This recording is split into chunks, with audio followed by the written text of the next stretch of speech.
បន្លែលើទឹកនេះយើងអាចដាំវាបានច្រើនប្រភេទបើតាមខ្ញុំរៀនគេអាចប្រាប់យើងថាអាចដាំបានរហូតដល់137ប្រភេទផ្សេងគ្នាយើងកំពុងតែដាំនេះយើងដាំស្ពៃទឿ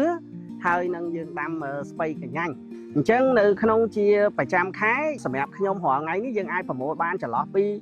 25តោនទៅដល់30តោនក្នុងមួយខែឃើញណាអញ្ចឹង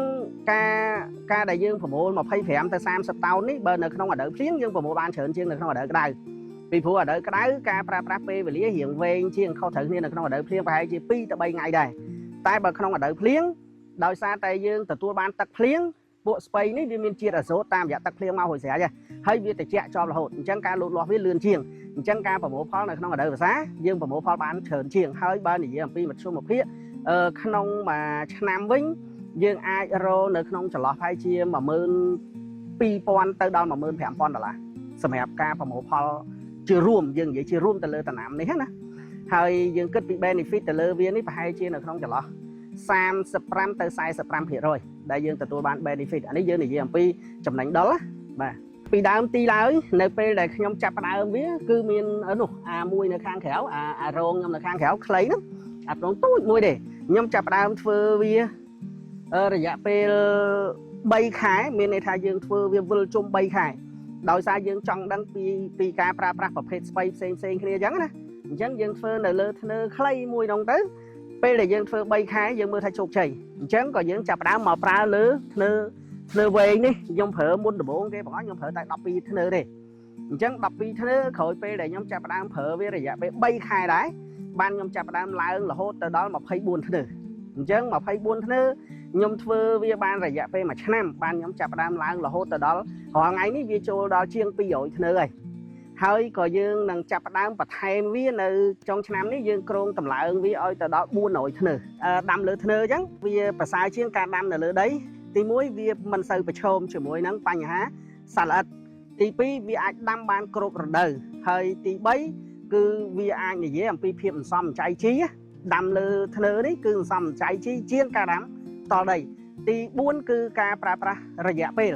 ការប្រើប្រាស់រយៈពេលគឺយើងប្រើពេលវេលាខ្លីជាងការដាំនៅតដីគឺយើងដាំលើធ្នើនេះទទួលបានផលច្រើនជាងខ្ញុំឲ្យមើលឃើញជាក់ស្ដែងនៅនេះយើងមើលតតឹងវានេះគឺតែ1ម៉ែត្រកន្លះទេហើយបដោយវានេះតែ12ម៉ែត្រទេគឺយើងអាចប្រមូលផលវាបានចន្លោះពី100គីឡូទៅដល់130គីឡូសម្រាប់ស្ពៃទឿប៉ុន្តែបើស្ពៃកញ្ញាញ់វិញតតឹង1ម៉ែត្រកន្លះបដោយវា12ម៉ែត្រទេយើងអាចប្រមូលផលបានរហូតដល់150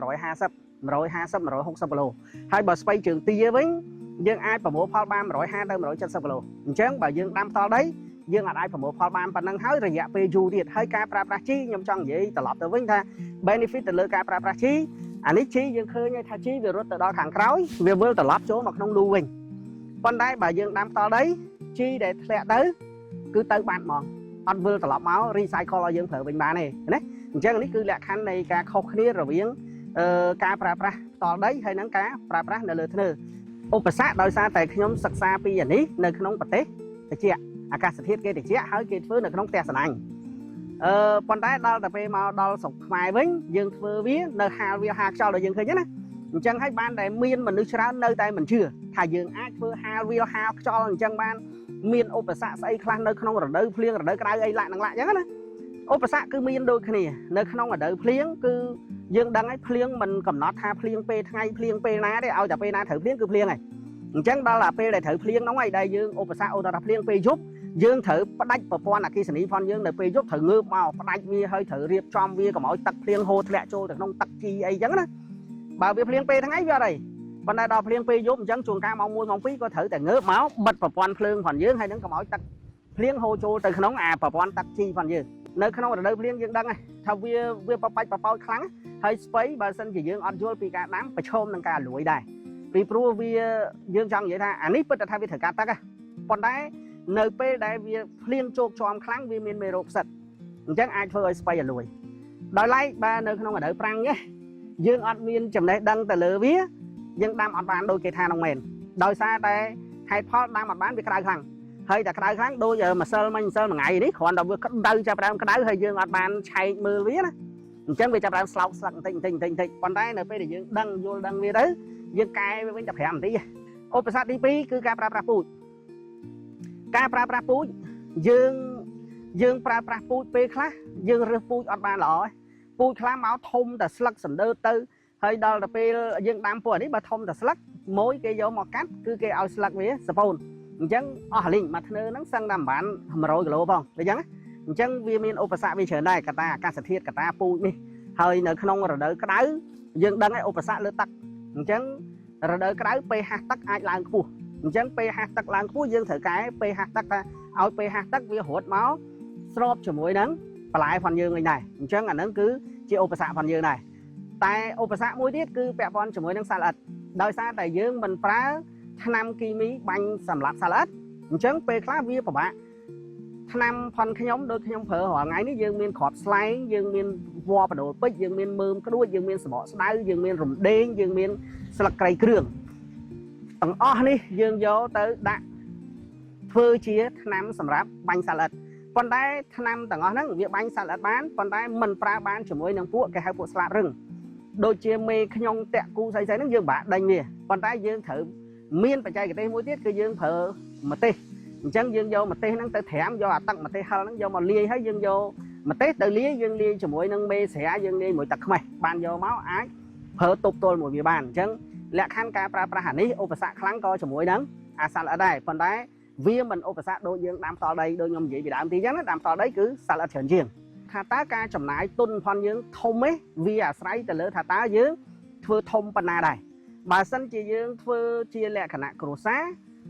ចង់និយាយថាយើងដាំជាលក្ខណៈគ្រួសារដោយមិនមានការប្រើប្រាស់កម្មករយើងមិនមានការប្រើប្រាស់ប្រព័ន្ធទឹកច្រើនដូចខ្ញុំការប្រើប្រាស់ប្រព័ន្ធភ្លើងច្រើនដូចខ្ញុំគិតថាទុនមិនអស់ច្រើនទេអញ្ចឹងបានតែខ្ញុំនិយាយថាខ្ញុំលើកទឹកចិត្តឲ្យបងប្អូនកសិករយើងឈប់ការដាំនៅផ្ទាល់ដីងាកមករកការដាំនៅលើធ្នើវិញវា